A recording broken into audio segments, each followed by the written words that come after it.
Hello everyone, welcome to GATE academy plus. मैं हूं खुमेश साहू और मैं आपको पढ़ा रहा हूं इंजीनियरिंग मैकेनिक्स। ओके डियर, जैसा कि जस्ट लास्ट लेक्चर में मैंने आपसे डिस्कस किया था डियर कि जब भी गिवन ट्रस के स्ट्रक्चर में आपको ये कहा जाए कि भैया इस गिवन ट्रस के स्ट्रक्चर में आपको ये बताना है कि कितने नंबर ऑफ मेंबर्स ऐसे हैं जो जीरो फोर्स कैरी कर रहा है ना, तो उसको आप कैसे फाइंड आउट करेंगे, है ना। इसके लिए मैंने कल जस्ट लास्ट लेक्चर में आपको एक बेसिक कॉन्सेप्ट प्रोवाइड किया हुआ था, एक बेसिक स्टेप्स को आपको फॉलो करने के लिए, है ना, मैंने आपसे डिस्कस किया हुआ था डियर। ओके, और एक स्पेशल केस की भी बात किया हुआ था जो आपको हेल्प करेगा गिवन ट्रस के स्ट्रक्चर में जीरो फोर्स मेंबर को फाइंड आउट करने के लिए। ठीक है जी, तो चलिए फिर मैं एक बहुत ही प्यारा सा क्वेश्चन ले रहा हूं, राइट। ये जो क्वेश्चन है, okay, GATE 2020 mechanical engineering branch में फ्रेम हुआ क्वेश्चन है। ऑलरेडी ये पूछा गया क्वेश्चन है, प्रीवियस ईयर क्वेश्चन, राइट। पूरा कंसेप्ट डिस्कस करेंगे डियर इसी क्वेश्चन में, ठीक है।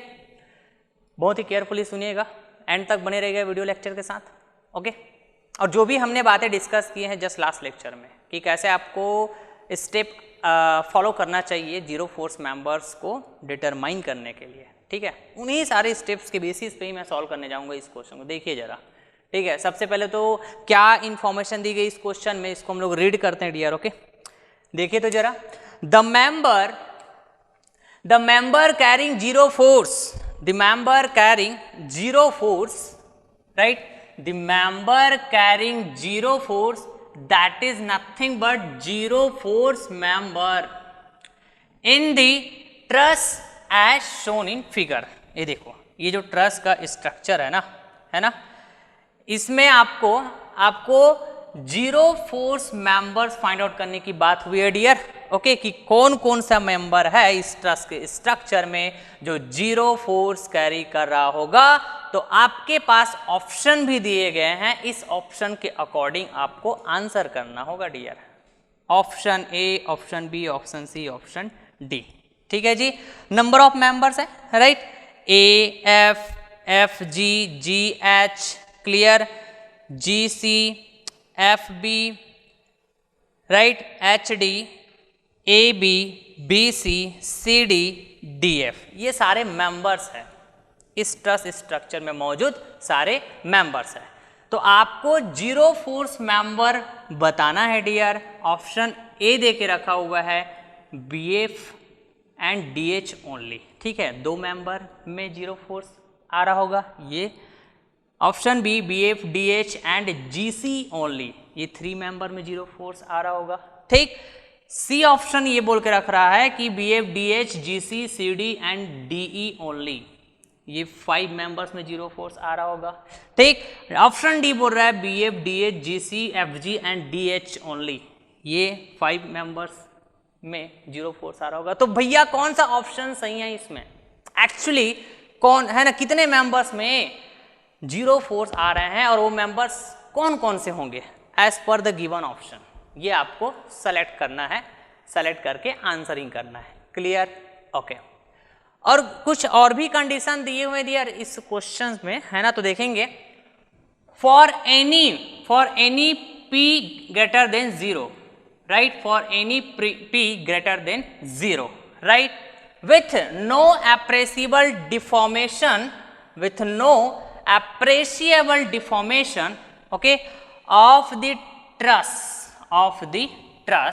इसका मतलब क्या हुआ कि that is with no appreciable change in angle between the members, right, R, clear बात है।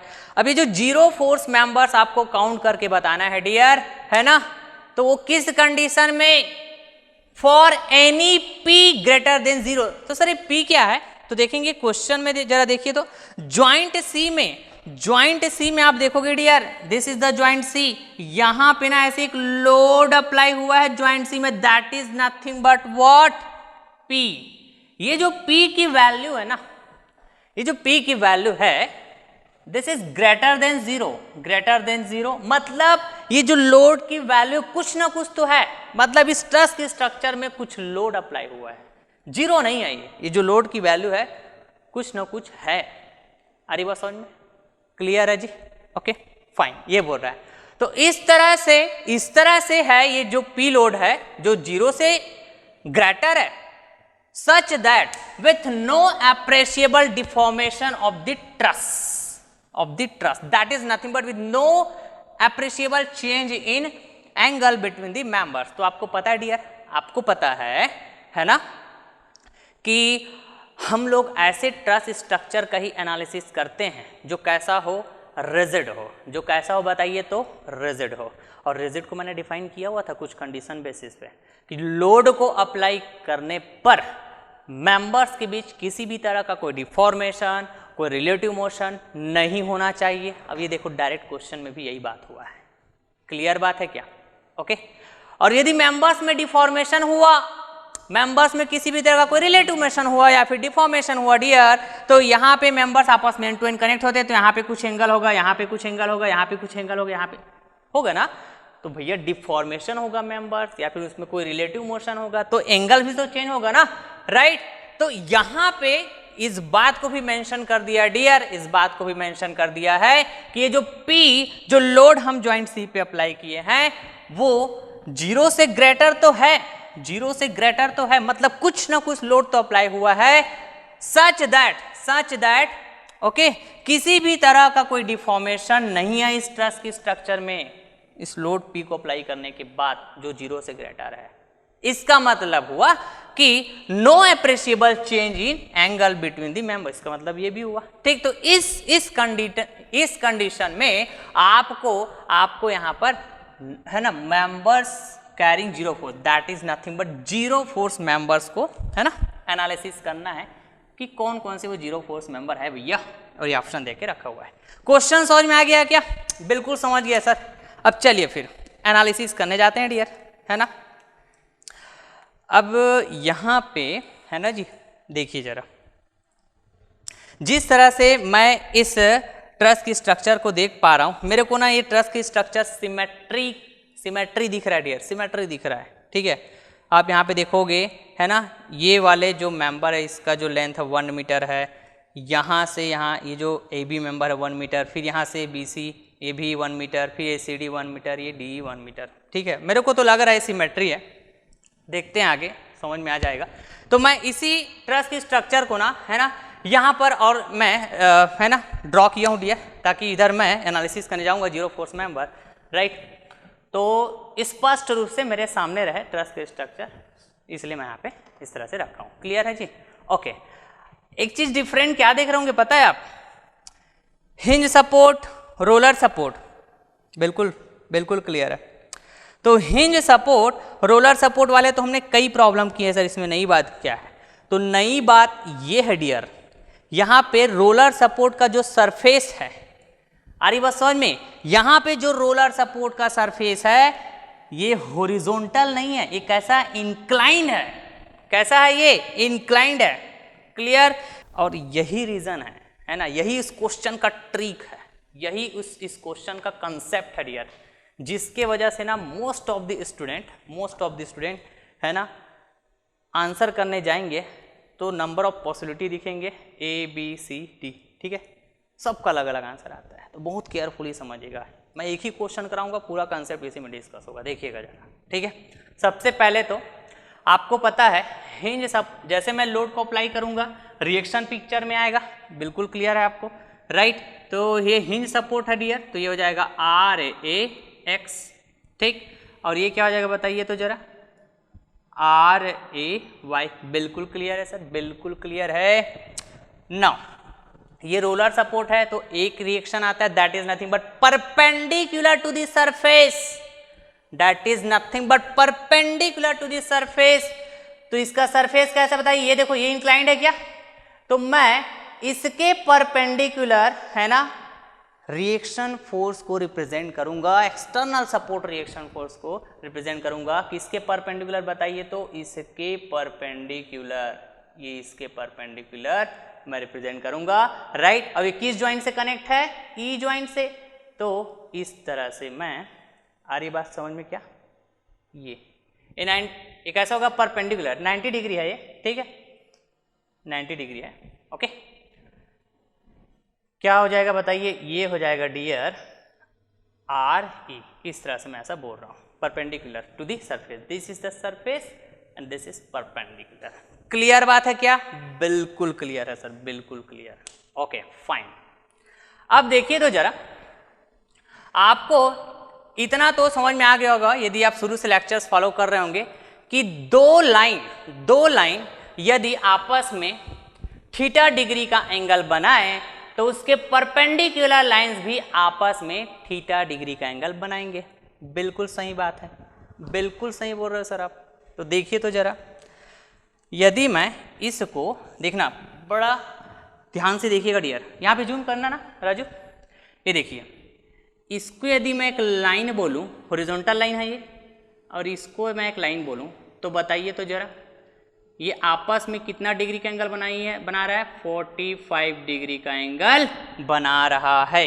क्लियर है क्या बात? ओके, बिल्कुल क्लियर है सर, बिल्कुल क्लियर है, ओके। तो इसका परपेंडिकुलर लाइन आपस में 45 डिग्री का एंगल बनाएंगे क्या? बिल्कुल। तो ये क्या बताइए तो? ये इंक्लाइंड है, इंक्लाइंड सरफेस लाइन है, ये सरफेस लाइन कौन सा? ये देखो, ये वाला सरफेस ना, इधर आ तो जरा, ये देखो ये वाला इंक्लाइंड सरफेस लाइन है ना, बिल्कुल। और ये क्या बताइए तो? ये हॉरिजॉन्टल लाइन है, ये हॉरिजॉन्टल लाइन। ये आप समझ गए ना, यहाँ की जो पिक्चर यहाँ पे आने वाला है ना, इसको आप समझ गए ना, तो फिर क्वेश्चन सॉल्व हो गया। क्लियर है? बड़ा केयरफुली समझिएगा, बिल्कुल। तो देखिए जरा, इसका परपेंडिकुलर कौन है बताइए तो? इस इंक्लाइंड सरफेस का ये रिएक्शन का जो लाइन ऑफ एक्शन है, यही तो परपेंडिकुलर है क्या? बिल्कुल, बिल्कुल सही बात, राइट, बिल्कुल सही बोल रहे हो सर। तो मैं बोल सकता हूं क्या इस तरह से, ये ऐसा, इसका परपेंडिकुलर, ये वाला लाइन का परपेंडिकुलर, ओके फाइन, बिल्कुल सही बोल रहे हो सर आप। और इसका परपेंडिकुलर बोलूंगा तो ये वाला हो जाएगा क्या? इस तरह से। किसका?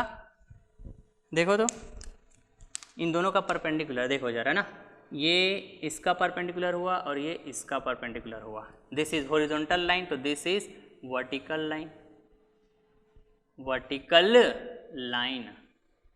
क्लियर है बात? अब ये वाला जो लाइन ऑफ एक्शन है आर ई, जिसको मैं एक्सटर्नल सपोर्ट रिएक्शन बोल रहा हूं इस ज्वाइंट ई में, है ना, तो इसका जो लाइन ऑफ एक्शन है, यही लाइन ऑफ एक्शन ये वाला लाइन ऑफ एक्शन है क्या? मतलब पैरेलल बोल सकता हूं क्या मैं इसको? सर क्यों? क्योंकि डियर, ये इंक्लाइंड सरफेस के परपेंडिकुलर लाइन है ना, और ये जो आर ई रिएक्शन फोर्स है, एक्सटर्नल सपोर्ट रिएक्शन फोर्स है ड्यू टू रोलर सपोर्ट, है ना, तो इसका जो लाइन ऑफ एक्शन देखोगे सरफेस के परपेंडिकुलर होता है। तो ये भी सरफेस के परपेंडिकुलर, ये भी सरफेस के परपेंडिकुलर, पैरेलल हुआ मतलब सेम लाइन। क्लियर?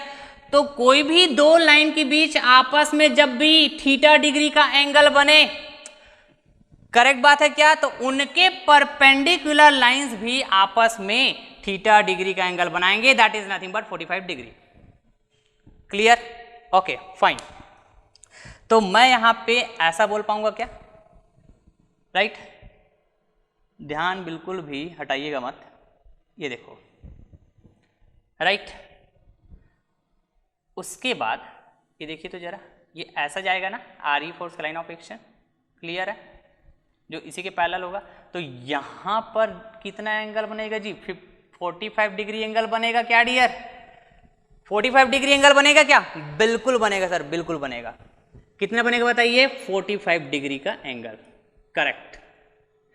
अब देखिए तो जरा, ये वाला जो एंगल है, इसको यदि मैं मेजर करने जाऊंगा तो कैसे बता पाऊंगा? ये जो मेंबर्स है, जिस तरह से आप मेंबर्स देख पा रहे हो, ये D E C D B C, ये सभी कैसा है, हॉरिजॉन्टल है। कैसा है, horizontal. This is the horizontal and this is the vertical, तो है ना, हॉरिजॉन्टल वर्टिकल मतलब ये क्वाड्रेंट को बताएगा, और क्वाड्रेंट मतलब 90 डिग्री ना, तो ये पूरा 90 डिग्री है। This is the 45 degree, here to here 90 degree, तो here to here what 45 degree, 45 degree. Clear है बात, 45 डिग्री। ओके डियर, बिल्कुल बिल्कुल। अब उसके बाद यहाँ पर यदि मैं ये बात करूँ, अब देखिएगा, अभी यहाँ पे ये वाला जो लेंथ है 1 मीटर है, ठीक है, मतलब ये जो हाइट है 1 मीटर है, ठीक, तो ये वाला हाइट भी 1 मीटर, ये वाला हाइट भी 1 मीटर, ठीक, ये वाला डिस्टेंस आपको दे के रखो, this is 1 metre, this is 1 metre, ठीक है जी, this is 1 metre, this is 1 metre, ठीक। तो ऐसे भी चेक कर सकते हो आप, टेन थीटा इक्वल टू 1/1 करोगे, है ना, मतलब 1 आएगा। कहने का मतलब थीटा कितना 45 होगा, 10 45, तभी तो 1 आएगा ना, ऐसा भी आप समझ सकते थे, बिल्कुल। ओके, और ये 45 आ रहा है मतलब जरूर ये एच डी, जैसे मैं इधर से 45 डिग्री प्रूफ किया, ओके, तो ये जो एच डी वाला जो मेंबर है, ये मेरे को कैसा पता चल रहा है कि भैया ये क्या है, परपेंडिकुलर है, ये क्या है, परपेंडिकुलर है, मतलब 90 डिग्री का एंगल यहाँ पे बन रहा है, बिल्कुल सही बात। तो ये यदि ऐसा है तो ये तो पूरा मेरे को अब क्लियर हो गया कि ये ट्रस की स्ट्रक्चर सिमेट्री भैया, तो यहाँ भी कैसा होने वाला है, परपेंडिकुलर होने वाला है, ठीक है। इस ट्रस की स्ट्रक्चर को समझना जरूरी है, हर एक ज्योमेट्री के बारे में समझना जरूरी है। ज्योमेट्री कहने का मतलब यहाँ पे जो भी एंगल्स है, ठीक है, जो भी लेंथ है, ये सब को पहले तो हमको एनालिसिस करना होगा, राइट, फिर उसके बाद बहुत हम आसानी से बता पाएंगे जो भी हमारा रिक्वायर्ड जो आंसरिंग करना है हमको। क्लियर है, ओके फाइन, इतना तो समझ में आ गया। ओके, तो चलिए फिर अब जीरो फोर्स मेंबर हम लोग काउंट करने चलते हैं डियर, है ना।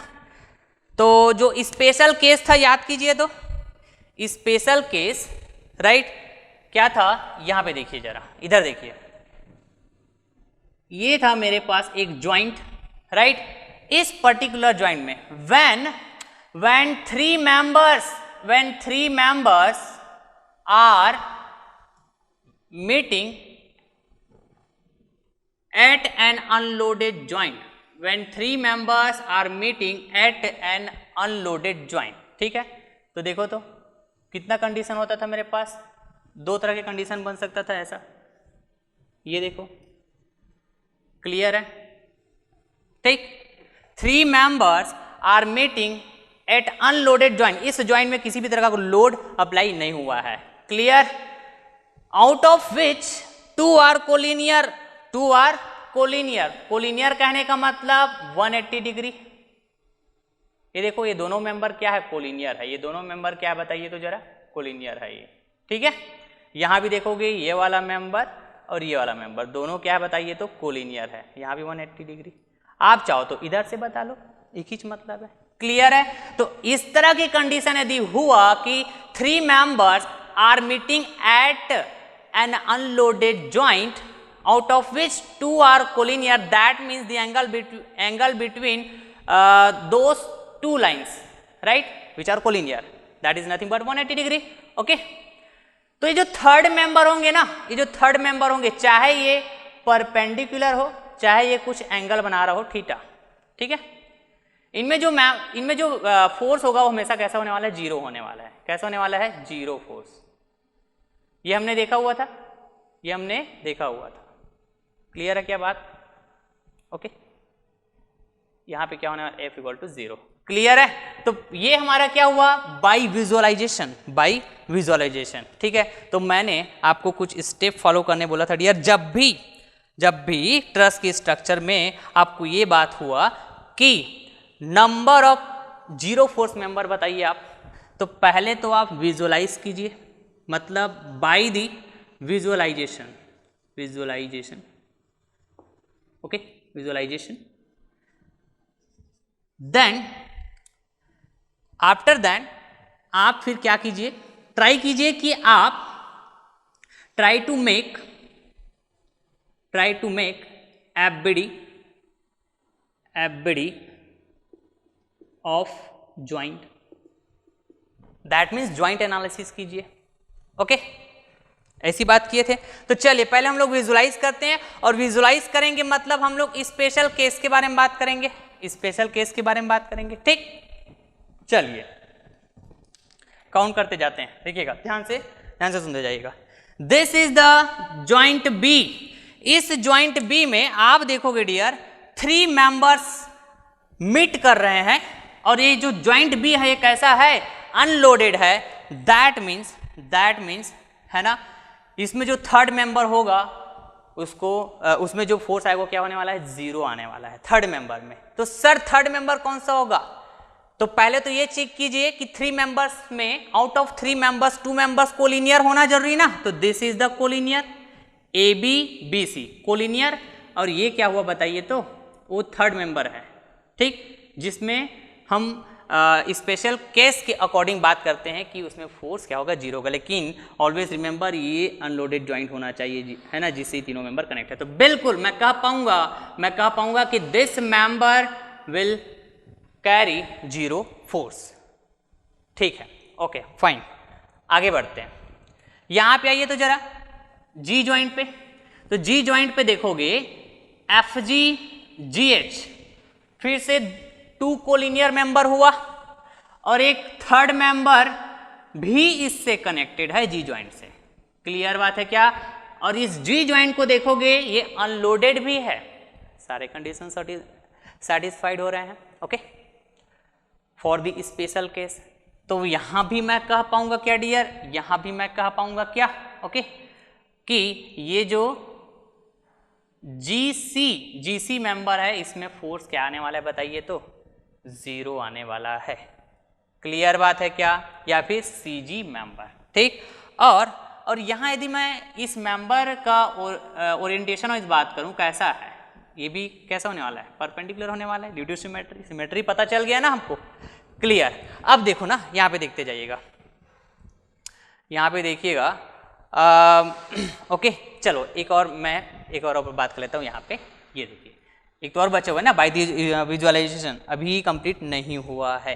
ठीक है, ज्वाइंट डी में आइए तो जरा, ज्वाइंट डी में, तो ज्वाइंट डी में देखोगे तो ज्वाइंट डी अगेन अनलोडेड है, बिल्कुल 2 कोलिनियर मेंबर, बिल्कुल सही बात, राइट, और एक और मेंबर भी इसी ज्वाइंट से मीट हुआ है, राइट, मतलब कनेक्टेड है। 3 मेंबर्स यहाँ भी कनेक्टेड है, जिसमें से 2 कोलिनियर है और 3 जो है नॉन कोलिनियर, मतलब कोई भी एंगल में हो सकता है। तो यहाँ पे ये परपेंडिकुलर है। कैसा है, परपेंडिकुलर। तो मैं कह सकता हूँ ये अनलोडेड ज्वाइंट होने के कारण, राइट, ये थर्ड मेंबर में भी फोर्स क्या हो जाएगा, 0 हो जाएगा।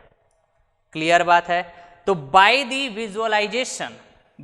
विजुअलाइजेशन मैं पता कर पाया, मैं ये फाइंड आउट कर पाया कि बी एफ मेंबर है ना, C G member and D H member, 3 members ऐसे हैं जो 0 फोर्स कैरी कर रहा है। क्लियर बात। तो देखिए अब मोस्ट ऑफ द स्टूडेंट्स को है ना प्रॉब्लम क्या होता है, या फिर मैं ऐसा बोलूँ मोस्ट ऑफ द स्टूडेंट्स है ना, जैसे जब ऑब्जेक्टिव क्वेश्चन आते हैं तो फंसते कैसे हैं। ठीक, उनको इतना तो समझ में आता है कि बाय द विजुअलाइजेशन है ना, 2 मेंबर्स कोलिनियर, 1 मेंबर परपेंडिकुलर और इंक्लाइंड, ठीक, एक ही ज्वाइंट में मीट कर रहा है और वो अनलोडेड ज्वाइंट है, तो थर्ड मेंबर में जो फोर्स होगा 0 होगा। ऐसे वो है ना उसके माइंड में चलते रहता है जब वो क्वेश्चन सॉल्व करने जाता है। तो ठीक है, तो देखिए तो जरा बी एफ मेंबर और डी एच मेंबर ओनली, पहला ऑप्शन में 2 ही बात हुआ है ना। तो कभी कभी ऐसा होगा कि आप बी एफ मेंबर में बात कर लिए और ये डी एच मेंबर में बात कर लिए, और ये आप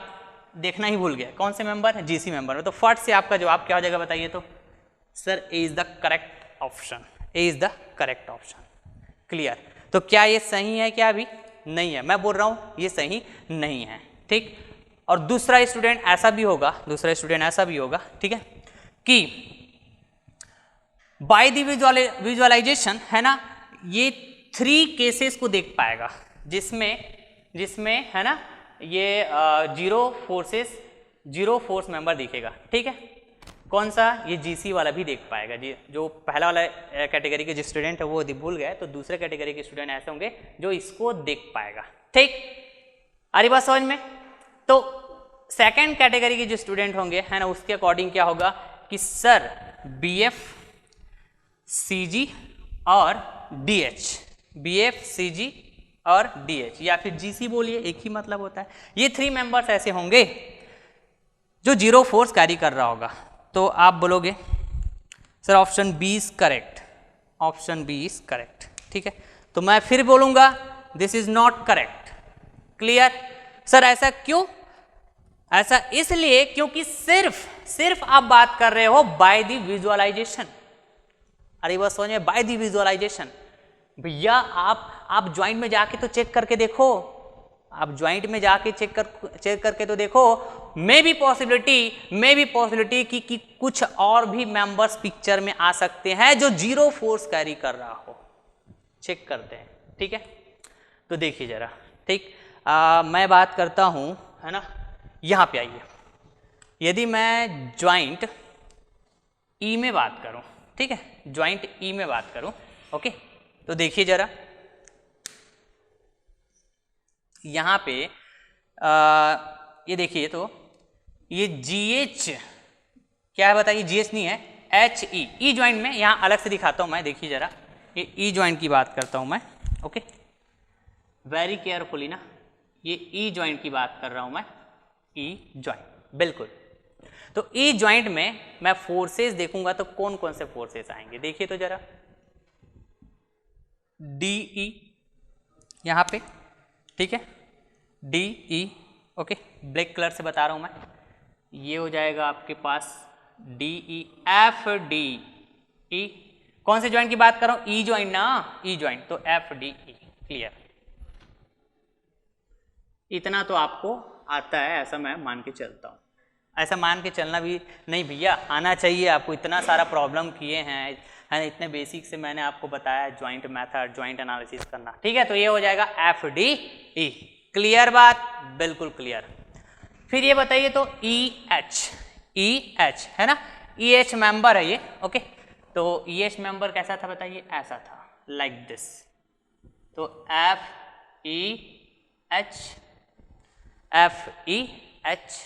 क्लियर बात है? बिल्कुल क्लियर। तो यहाँ पे एंगल कितना बन रहा है बताइए? 45 डिग्री, बिल्कुल सही बात, 45 डिग्री, ओके फाइन। अब देखिए तो जरा इधर, यहाँ पर यदि मैं ऐसा बात करूँ कि ये RE भी तो है ना, RE, ठीक, ये देखिए यहाँ पे ऐसा RE रिएक्शन फोर्स, क्लियर बात है? Okay fine. यदि मैं यहां से यहां तक की एंगल फाइंड आउट करना चाहूं, कहने का मतलब FEH फोर्स का line of action, RE force का लाइन ऑफ एक्शन, इन दोनों के बीच का एंगल फाइंड आउट करना चाहूं, तो जैसे आप देख रहे होंगे तो आपको लग रहा होगा सर ये तो 180 डिग्री है ना, देखो ठीक है ना, 180 डिग्री तो ऐसा लग रहा है, लेकिन चेक भी तो करना जरूरी है ना भाई, चेक भी तो करना जरूरी है ना। तो चेक करते हैं, चला यहाँ पे आओ तो चेक करो, कैसे करोगे? ये हो जाएगा, हाँ यस, देखिए यहाँ से यहाँ की एंगल की बात करूँगा मैं, ओके, देखिए यहीं पे आइए, यहाँ से यहाँ ये वाला एंगल बात करूँगा, तो बताइए तो कितना होगा? ये वाला 90 होगा क्या बताइए जरा? This is 90 degree. क्लियर है बात? बिल्कुल क्लियर, ओके फाइन। अब यहाँ पे ये भी मेरे को पता चला कि ये वाला जो एंगल है ये क्या बताइए? RE के लाइन ऑफ एक्शन के पैरेलल वाला लाइन है ये, ठीक है, 45 डिग्री है ये, क्या बताइए? 45 डिग्री, ठीक है जी, ओके। मतलब ये वाला बोल सकता हूं मैं, ये वाला 45 डिग्री। क्लियर है क्या पॉइंट? बिल्कुल क्लियर, राइट। अब देखिए जरा, अब देखिए FEH के लाइन ऑफ एक्शन का इस हॉरिजॉन्टल से एंगल 45 डिग्री है, और ये क्या बताइए तो वर्टिकल है डियर, है ना, तो ये भी कितना होगा बताइए? 45 डिग्री होगा। बिल्कुल क्लियर बात है, राइट। और इसी वर्टिकल के साथ RE फोर्स का that is nothing but external support reaction due to roller support.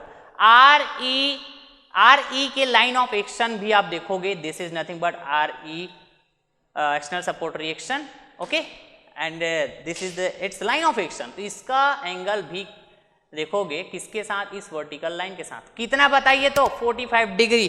कहने का मतलब क्या मैं ऐसा बोल पाऊंगा क्या यहाँ पे कि एफ ई एच है ना, F E H as well as R E दोनों के लाइन ऑफ एक्शन सेम है क्या? क्योंकि एफ ई एच का लाइन ऑफ एक्शन 45 डिग्री बना रहा है वर्टिकल के साथ, आर ई का लाइन ऑफ एक्शन इसी वर्टिकल के साथ 45 डिग्री का एंगल बना रहा है। मतलब दोनों का लाइन ऑफ एक्शन सेम है और दोनों का लाइन ऑफ एक्शन सेम है। इसका कहने का मतलब क्या हुआ डियर कि दोनों के लाइन ऑफ एक्शन को यदि मैं इस तरह से देखूं कि उनके बीच का एंगल क्या है, तो आपका जवाब क्या होगा सर 180 डिग्री। बिल्कुल सही सोच रहे हो डियर, ये कैसा होना चाहिए 180 डिग्री। क्लियर बात है। तो आप ऐसे काउंट भी कर सकते हो, आप ऐसा काउंट भी कर सकते हो ऐसे, this is 45 degree, this is 90 degree, तो this is how much, this is how much, this is also 45 degree ना। देखो यहाँ पे 45 बन रहा है तो इधर भी 45 बनेगा, तो 45 प्लस 90 प्लस 45 कितना हो जाएगा, ये कितना हो जाएगा बताइए डियर? 90 और 45 क्या हो जाएगा 90, तो 90 प्लस 90 180 डिग्री। ठीक है, तो इसी को मैं फिर से अलग से दिखा रहा हूं फॉर मोर क्लियर। ये देखिए ये हो जाएगा एफ डी ई। इस क्वेश्चन का यही कंसेप्ट था। आ रही बात समझ में? एंगल को फाइंड आउट करना और एंगल को फाइंड आउट करने के बाद ये चेक कर पाना कि यहाँ पे फिर से दो कोलिनियर फोर्सेस के लाइन ऑफ एक्शन मिल रहे हैं आपको। क्लियर बात? ये हो जाएगा आर ई। ओके डियर, बिल्कुल क्लियर है। तो यहां से यहां का एंगल क्या हो जाएगा 180 डिग्री। तो ये तो फिर से ये हमारी स्पेशल केस वाली बात आ गया ना। स्पेशल केस मतलब when two members are collinear, right, when two members are collinear, right, and third member and the orientation of third member that may be vertical or that may be inclined। ठीक, यदि 3 members unloaded joint पे meet कर रहा है तो जो third member होगा उसमें फोर्स क्या होगा 0 होगा। क्लियर? तो सिमिलर यहाँ पर भी तो वही कॉन्सेप्ट है ना। ठीक है, यहाँ पे क्या आया कि दो फोर्सेस का लाइन ऑफ एक्शन 180 डिग्री हो रहा है, दो फोर्सेस का लाइन ऑफ एक्शन 180 डिग्री हो रहा है। क्लियर है? तो और इधर देखोगे तो ये भी तो वही बात होता है ना डियर। ये देखो जैसे मेंबर है भाई, तो ज्वाइंट में एनालिसिस करने जाऊंगा तो फोर्स में ही तो रिप्रेजेंट करता हूं ना इसको भी मैं। जैसे इसको F1 बोल दिया, इसको F2 बोल दिया, इधर भी जैसे F2 बोल दिया, इसको F1 बोल दिया, है ना। तो यदि मैं फोर्स रिप्रेजेंटेशन वाइज भी बात करूं, लाइन ऑफ एक्शन का जो एंगल होगा कोलिनियर लाइन ऑफ एक्शन देखोगे तो 180 डिग्री हुआ ना। तो यहाँ पर भी तो यही कंसेप्ट आ गया ना डियर। तो यहाँ जो देखोगे थर्ड मेंबर क्या हुआ बताइए, F D E, and this F D E will be nothing but zero, will be nothing but zero. This is the concept, this is the concept. Clear बात है? तो मेरे को फिर से एक और मेंबर में, या फिर मैं बोलूँ एक और मेंबर ऐसा मिल गया जो जीरो फोर्स कैरी कर रहा है। क्लियर है बात? ओके, तो मैं इसको फिर से राउंड अप करते जाता हूं। कौन सा? D E. ओके, तो चलिए ये हो जाएगा मेरा डी ई। ठीक, इसको मैं ग्रीन कलर से किया था। ओके फाइन, ये हो जाएगा डी ई। ठीक है जी, बिल्कुल क्लियर है, बिल्कुल क्लियर। ओके, नाउ अब यदि मैं फिर से ज्वाइंट डी में बात करूं, ज्वाइंट डी में फिर से बात करता हूं ना डियर, तो देखिएगा ज्वाइंट डी किस तरह से था। यहां पे आ जाइए आप, ये था आपके पास ज्वाइंट डी, ये होना चाहिए आपके पास D H. Okay, F D H, much better, F D H, F D H. Okay, और ये हो जाएगा बताइए तो जरा F D E. Okay fine, और ये हो जाएगा बताइए तो जरा F C D, F C D. Clear है क्या बात? ये है ज्वाइंट डी। देखियो देखिए तो यहाँ पे ये ज्वाइंट डी है क्या, this is the joint D, यही होगा ना जी, इस ज्वाइंट का एनालिसिस करने जाऊंगा तो ऑलरेडी मैंने डीएच फोर्स तो फाइंड आउट कर लिया है, बताइए तो 0, क्लियर है ना बात, बिल्कुल क्लियर। डीई एफ डीई की वैल्यू भी 0 है, इसको मैंने यहां से देखिए तो जरा यहां से, ठीक है, फाइंड आउट कर लिया है, क्लियर बात है क्या, बिल्कुल क्लियर। तो भैया इस ज्वाइंट डी में समेशन एफ एक्स की बात करूंगा इक्वल टू 0, राइट, तो एक ही फोर्स तो दिख रहा है ना पिक्चर में, minus F C D equal to 0, clear है बात, ओके। तो मैं कह सकता हूं, है ना, यहां से मैं ये भी कह पाया कि F C D equal to 0, F C D equal to 0, मतलब सी डी मेंबर भी 0 फोर्स मेंबर हो गया डियर, क्लियर है बात, सी डी मेंबर भी क्या हो गया, 0 फोर्स मेंबर हो गया है, क्लियर है क्या, ओके फाइन। तो कौन कौन सा मेंबर में हमने 0 फोर्स मेंबर अभी तक प्रूफ कर पाया, तो देखिए तो जरा,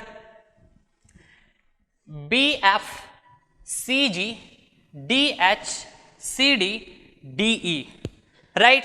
तो यदि मैं ऑप्शन सी में बात करता हूं, राइट, तो ये बी एफ देखो तो बी एफ, ओके, उसके बाद आप देखोगे डी एच जी सी, तो देखो तो डी एच जी सी, ये भी बात हो गया, okay fine, D H G C. और देखता हूं मैं सी डी डी भी बात किया गया, C D D, yes yes yes, C D D E, correct बात है, ओके। तो यहां पर इसीलिए मैं बोला ऑप्शन ए तो हो ही नहीं सकता, क्योंकि यहां पे दो ही 0 फोर्स मेंबर की बात हो रही है, ओनली 2 0 फोर्स मेंबर की बात होगा, क्लियर। बी ऑप्शन तो हो ही नहीं सकता, क्योंकि यहाँ पे 3 0 फोर्स मेंबर की बात हुई है, ओनली 3, ठीक है। लेकिन हमने ये प्रूफ कर पाया डियर कि यहाँ पे तो 1 2 3 4 5 मेंबर्स की भी बात हुई है, 5 0 फोर्स मेंबर की भी बात हुई है, क्लियर है जी, ओके फाइन, ठीक। तो ये सही हो सकता है, ये सही हो सकता है। अब ऑप्शन डी के बारे में पूछ लेते हैं, right, how are you, right, option D के बारे में पूछ लेते हैं भैया कि आपका क्या हाल चाल है, राइट। तो यहाँ पर है ना, ऑप्शन डी में देखोगे तो बी एफ के बारे में बात हो रहा है, डी एच के बारे में बात हो रहा है, जी सी के बारे में बात हो रहा है, तो ये तीनों तो हमने यहाँ पे देख ही लिया, क्लियर है ना बात।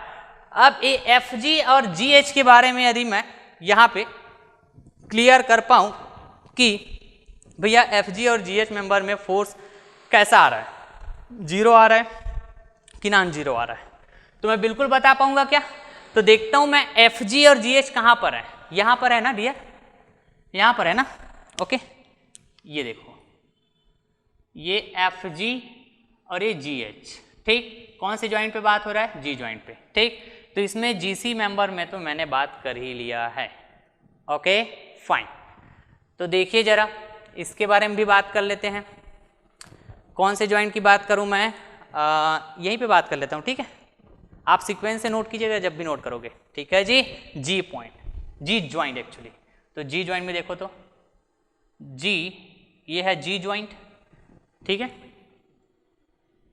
ये लीजिए एफ जी एच, ये हो जाएगा, देखिए तो जरा जी सी, तो ये हो जाएगा एफ जी सी, और हो जाएगा बताइए जी एच,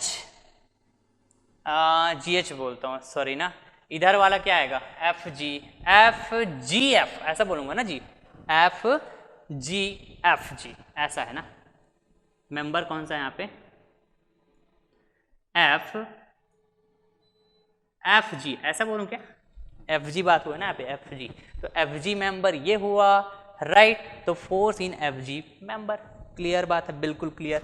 और ये हो गया जी सी, और ये हो जाएगा एफ जी एच, ये है dear F G H actually, F G H, clear है बात, बिल्कुल क्लियर। तो आपको पता है क्या, ये जो जी सी मेंबर है इसमें हमने already by the visualization 0 proof कर चुके हैं, 0 फोर्स मेंबर, ओके। तो ये तो ऑलरेडी मेरे पास 0 फोर्स है ही है, 0 फोर्स है ही है, ठीक। तो इस जी ज्वाइंट में मैं बात करता हूं फिर से summation summation F X equal to 0। Okay, तो एक्स डायरेक्शन में देखोगे तो minus F G H plus F F G, ठीक है, एफ एफ जी प्लस ये हो जाएगा एफ जी एच। बहुत ही केयरफुली सॉल्व करना डियर, प्रॉब्लम आएगा तो, ठीक है।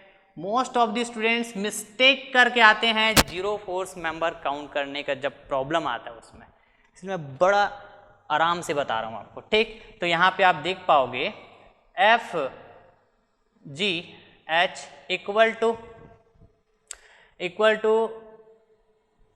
एफ जी, ठीक। बैलेंस हो गया ना, ये बैलेंस हो गया ना डियर, जीरो नहीं आ रहा है, बैलेंस हो गया, तो कुछ ना कुछ तो वैल्यू होगा इसका, कुछ ना कुछ तो वैल्यू होगा, बैलेंस हो गया ना। क्लियर है बात? ओके, बिल्कुल क्लियर है।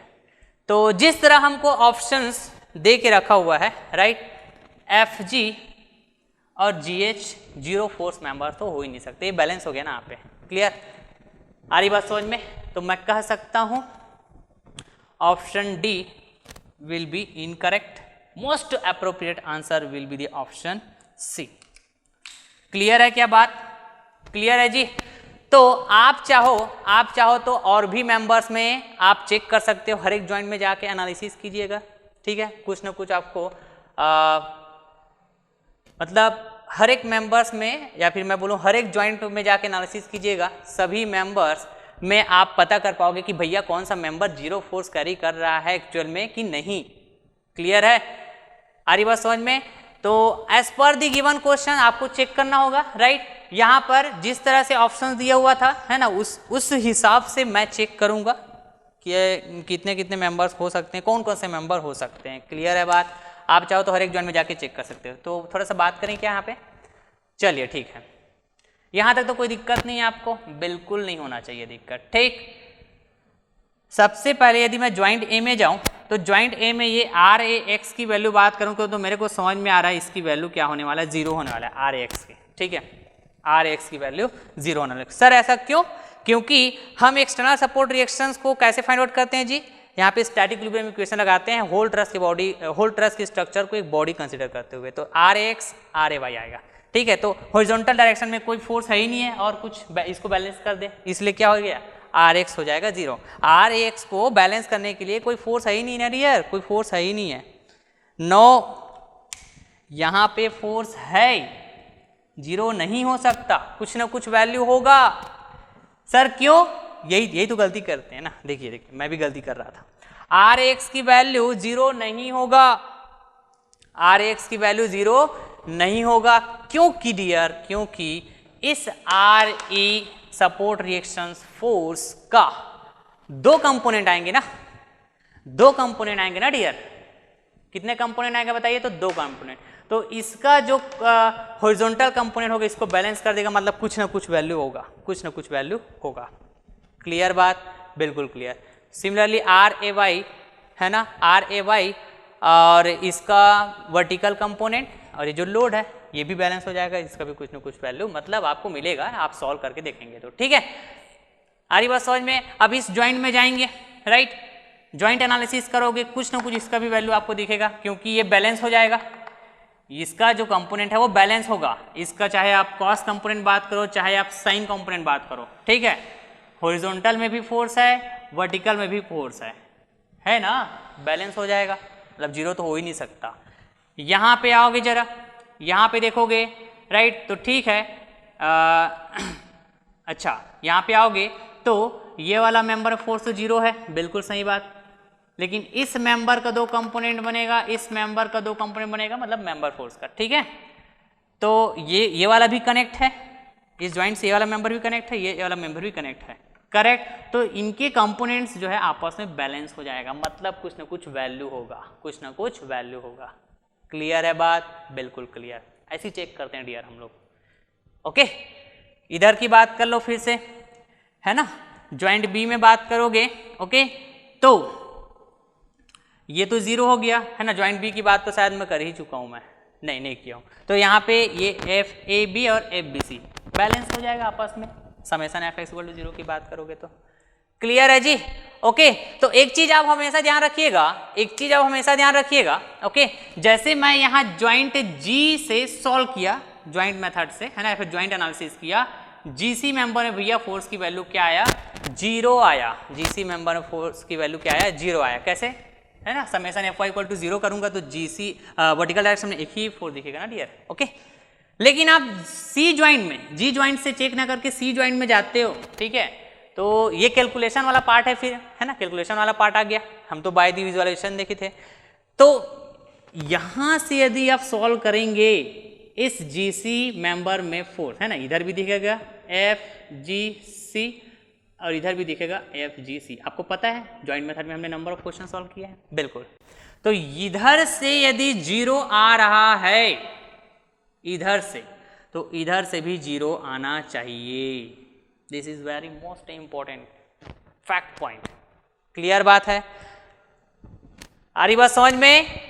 सिमिलरली यदि मैं यहाँ एच ज्वाइंट को यूज करके, या फिर मैंने डी ज्वाइंट को बात किया था, डी ज्वाइंट को विजुअलाइज करके मैंने कहा कि भैया ये एच डी मेंबर में 0 फोर्स आएगा, ठीक है, तो इधर से भी देखोगे तो एफ डी एच, ठीक, और ये हो जाएगा एफ डी एच, ठीक। तो यदि एच ज्वाइंट में जाके, जैसे डी ज्वाइंट में गया, है ना, summation F Y equal to 0 बोला, तो ये एफ डी एच एक ही कंपोनेंट 0 हो गया। तो इधर से यदि आप सॉल्व कर रहे हैं तो भी वैल्यू 0 आना जरूरी है।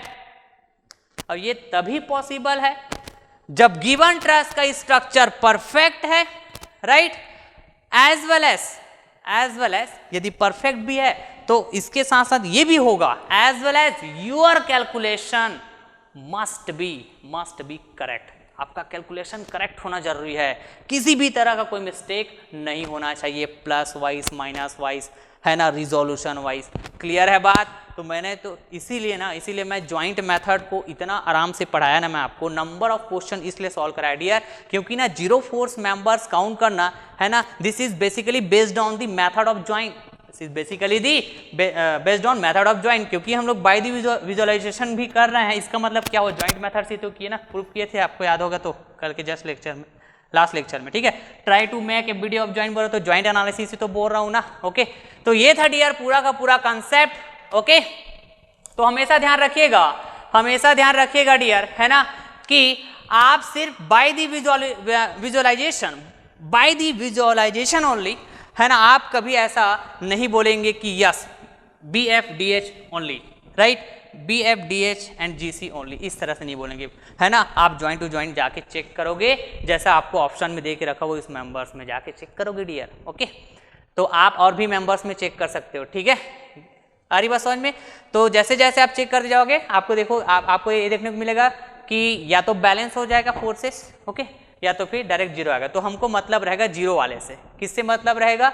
0 वाले फोर्स से मतलब रहेगा, क्योंकि हम लोग 0 फोर्स काउंट करते हैं। बैलेंस हो जाएगा वैसे वाले फोर्स को काउंट नहीं करेंगे। क्लियर है बात जी? ओके, तो आई होप कि आपको ये 0 फोर्स मेंबर्स का कंसेप्ट समझ में आया होगा। ओके डियर, तो चलिए फिर एक बार स्क्रीनशॉट ले लीजिएगा। 1 मिनट यहाँ पे देखिए तो आर एक्स वैल्यू 0 बोल दिया था ना मैं, 0 नहीं होगा। वैसे मैं आपको समझा भी दिया हूँ ये 0 नहीं होगा। क्लियर? क्योंकि ना ये are E external support reactions 2 component आएंगे ना डियर, हॉरिजॉन्टल वर्टिकल, तो हॉरिजॉन्टल वाला बैलेंस हो जाएगा ना जी। क्लियर है बात? अरे बात समझ में? तो ये 0 नहीं होगा, कुछ ना कुछ वैल्यू होगा। क्लियर है? ओके, तो चलिए डियर, है ना, एक बार आप ना सीक्वेंस से हर एक पॉइंट्स को नोट करने के लिए एक बार आप स्क्रीनशॉट ले लीजिएगा। मैं कैमरा ना होल्ड करा रहा हूँ, ओके। यहां से चालू करना भैया, ऐसे एक एक पार्ट करके ना ट्राई करना। ये हर एक पॉइंट्स को बिल्कुल सीक्वेंस में नोट कीजिएगा, ओके। पूरे कंसेप्ट की डिस्कशन हुई है। आप इस क्वेश्चन को एटलीस्ट 3 to 4 टाइम्स बिल्कुल ट्राई कीजिएगा, ओके। और आप ये ट्राई कीजिएगा सभी मेंबर्स में एनालिसिस करो फोर्स का। क्लियर है? सभी मेंबर्स में फोर्स का एनालिसिस करना आप, ठीक। सिर्फ इन्हीं मेंबर्स में फोर्स की बात मत कीजिएगा, सभी मेंबर्स में फोर्स का एनालिसिस करना। और आपको एक गजब का आइडिया होगा, ओके। या फिर मैं ये भी बोलूंगा कि आप फिर ना और भी क्वेश्चंस आप प्रैक्टिस कीजिएगा, ऐसा भी कर सकते हो आप, ठीक है। और ना, और कभी कभी आप लोग ना ऐसा सोचते हो यार कि मतलब सर यहाँ पे ऐसा हो जाता तो, यहाँ पे है ना, मतलब ऐसे सोचते हो तरह तरह के, जब मैं देखता हूँ कमेंट बॉक्स में, ठीक है। तो सोचना नहीं है भैया, इंजीनियरिंग मैकेनिक सब्जेक्ट ऐसा नहीं है कि बस आप सोच रहे हो और बेवजह कंफ्यूज हो रहा है। अच्छी बात है, सोचना चाहिए, ठीक है, थॉट प्रोसेस आपका गुड होना चाहिए, that is fine, that is okay. लेकिन आप जो सोच रहे हो वो सही सोच रहे हो, गलत सोच रहे हो, ठीक है। अरे बस समझ में, सही सोच रहे हो गलत सोच रहे हो, भैया पेन कॉपी लो, ड्रॉ करके देखो, राइट, कि आप जो सोच रहे हो वो सही सोच रहे हो गलत सोच रहे हो। आप भी तो थोड़ा एफर्ट लगाओ डियर, थोड़ा सा तो एफर्ट लगाओ, राइट। सोचने से काम नहीं चलेगा, सोचने से काम नहीं चलेगा। मैं है ना, कोई भी मॉड्यूल की बात करूं डियर, हर एक मॉड्यूल्स को काफी बेसिक से डील किया हुआ है आपके साथ, काफी बेसिक से, है ना। स्पेशली ट्रस्ट जैसे चैप्टर को जो अभी मैं पढ़ाया, अराउंड 13 to 14 लेक्चर्स हुआ होगा, है ना। इसमें मैं पूरे कंसेप्ट की बात किया हूँ ट्रस्ट का, राइट। कोई भी कंसेप्ट को मैं स्किप नहीं किया हूँ। जो आपको जानना चाहिए आपके एग्जाम के पॉइंट ऑफ व्यू से, चाहे वो आपके यूनिवर्सिटी एग्जाम हो, चाहे वो आपके गेट एग्जाम हो, इंजीनियरिंग सर्विस के एग्जाम हो, राइट। जो आपको जानना चाहिए हर एक पॉइंट्स के ऊपर मैं बहुत ही डेप्थ में एनालिसिस कराया हूं, मैं डेप्थ में बात किया हूं, राइट। नंबर ऑफ प्रॉब्लम्स की डिस्कशन किया हूं मैं, ओके। तो जो स्टूडेंट है ना, काफी ऑनेस्टी वाइज स्टार्टिंग से पूरे लेक्चर्स फॉलो किए होंगे, खुद से थोड़ा बहुत क्वेश्चन भी प्रैक्टिस किए होंगे, थोड़ा बहुत भी, ज़्यादा नहीं, मैंने तो काफ़ी सारे प्रॉब्लम कराया आपको, ठीक, थोड़ा बहुत भी किए होंगे ना। मैं बोल रहा हूँ डियर, चाहे जॉइंट मेथड की बात हो, चाहे सेक्शन मेथड की बात हो, राइट, चाहे वो जीरो फोर्स मेंबर काउंट करने की बात होगी, बहुत ही आसानी से फाइंड करेंगे वो स्टूडेंट जो स्टार्टिंग से फॉलो किए हुए हैं, बहुत आसानी से सॉल्व करेंगे बिना कोई मिस्टेक किए। और मैं ये भी बोल सकता हूँ कि जॉइंट मेथड और सेक्शन मेथड के ऊपर, है ना, जो स्टूडेंट शुरू से लेक्चर्स फॉलो कर रहे होंगे, थोड़ा बहुत खुद से क्वेश्चन प्रैक्टिस किए होंगे, वैसे मैं हर वैरायटी क्वेश्चन आपसे सॉल्व कराया हूँ, राइट, मास्टर हो गए होंगे dear joint method and section method को लेके, ऐसा मैं उम्मीद करता हूँ, क्योंकि हर एक कंसेप्ट को मैं क्लियर किया हूँ आपसे, है ना। जो आपके साइड से जो आप सोच सकते हो, ठीक, कि सर यहाँ पे ऐसा हो सकता है क्या, सर यहाँ पे इस तरह से सोच सकते हैं क्या, ऐसे आप लोग बोलते हो कमेंट बॉक्स में, है ना। कमेंट मैं रीड करता हूँ तो मैं ऐसा देख पाता हूँ, ठीक है। तो मैं आपके साइड से भी आप बिना बोले मैं हर एक डाउट्स के ऊपर बात किया हुआ, ठीक है। तो मजा आया होगा आपको ट्रस्ट का चैप्टर, ऐसा मैं उम्मीद करता हूँ, राइट। और मैं आपसे सिर्फ इतना ही उम्मीद करूंगा डियर कि आप ना जितना भी स्पेशली ट्रस्ट का जो लेक्चर्स, जितने भी लेक्चर, हर एक लेक्चर्स को आप शेयर कीजिएगा अपने फ्रेंड सर्कल में, राइट। पूरा ट्रस्ट, कंप्लीट ट्रस्ट पढ़ाया हूँ मैं, ओके। काफ़ी कंफ्यूजिंग टॉपिक भी है, तो मैं चाहता हूँ कि हर एक स्टूडेंट्स के पास ट्रस्ट का जो कंटेंट मैं प्रोवाइड किया हूँ वो हर एक स्टूडेंट के पास पहुँचे, सो दैट उसको एक जैसे आप फील कर पा रहे होंगे, एक है ना, एक बेटर फील कर पा रहे होंगे मेरे से ट्रस्ट पढ़ने के बाद, तो उनको भी ऐसा फील हो, ऐसा मैं चाहता हूँ, राइट। कमेंट बिल्कुल कीजिएगा डियर्स, फीडबैक बिल्कुल दिया करें, है ना, बहुत जरूरी होता है। आपका अप्रिसिएशन वाला, आपका जो अप्रिसिएशन वाला पार्ट होता है डियर, काफ़ी इंपॉर्टेंट रोल प्ले करता है किसी भी फैकल्टी के लिए, ठीक है। तो इसको आप कभी भी इग्नोर मत कीजिएगा, ओके। तो चलिए फिर मैं यहीं पर वीडियो को एंड करता हूँ, राइट। और नेक्स्ट लेक्चर में मैं डिस्कस करूँगा आपके पास module 5, that is nothing but the concept of virtual work, okay। तो चलिए डियर फिर चलता हूँ मैं, थैंक यू सो मच।